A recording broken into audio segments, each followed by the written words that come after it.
રાજકોટ ખાતે નવદુર્ગા ગરબી મંડળ દ્વારા નવરાત્રી પર્વનું આયોજન કરાયું હતું, જેમાં 120થી વધુ નાની બાળાઓ ગરબાઓ રમી માતાજીની આરાધના કરે છે. તેમજ બાળાઓ દ્વારા વાંકાનેરનો પ્રખ્યાત મગર રાસ રજૂ કરાયો હતો, જ્યાં મગર રાસ જોવા મોટી સંખ્યામાં સ્થાનિક લોકો ઉપસ્થિત રહ્યા હતા.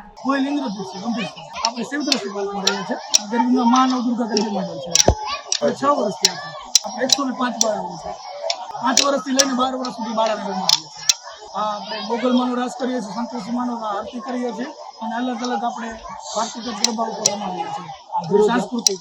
અને આજની તારીખમાં આપણે મગર રાસ પણ રાખેલો છે. વાંકાનેરનો પ્રખ્યાત રાસ છે મગર રાસ. 7 બહેનોનો અને દરેક દાદાનો સાથે મગર રાસ રાખવામાં આવે છે. લાણીમાં અલગ અલગ આપણે વસ્તુ આપીએ છીએ. બરાબર, કોઈ સ્ટીલની વસ્તુ છે, કોઈ આ દીકરીને લગતી વસ્તુ હોય છે, બધી કામ આપણે ઘર વપરાશની વસ્તુ આવતી હોય એ બધી આપણે આપીએ છીએ. અને રોજે રોજ આપણે ફરજિયાત લાણી સાથે અમે 10 દિવસ લાણી કરીએ છીએ. 6 વર્ષથી છેલ્લું 6 વર્ષ 6 વર્ષ છે.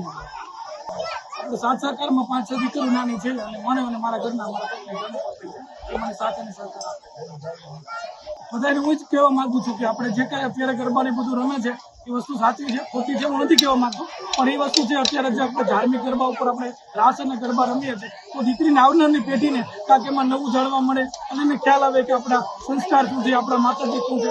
એના માટે હું બધાને એક જ પ્રાર્થના કરીને કહું કે આપણે પ્રાચીન ગરબા ઉપર થોડું કરીએ તો એ વસ્તુ સારી છે.